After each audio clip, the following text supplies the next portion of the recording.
বোন আমার, যার কাছে তুমি নেই তার কাছে পৃথিবীর কোনো সম্পদ নেই।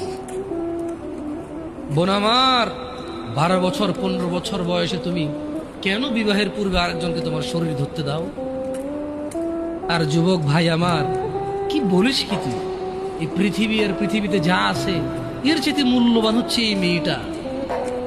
তো এরকম মূল্যবান একটা জিনিস ওর ধরে ছুঁয়ে তুই ওকে ওর মূল্য কমিয়ে দিবি? এত বড় জুলুম ওর প্রতি তোর! তুই আল্লাহকে ভয় করিস না তাই বলে এতটা এতটা কি বলিস তুই?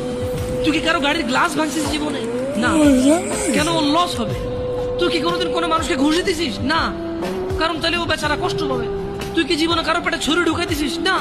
ও মরে যাবে, তাহলে ওর ফ্যামিলি ক্ষতিগ্রস্ত, লসে পড়ে যাবে। তুই কি কারো টাকা মারছিস কোনোদিন? না।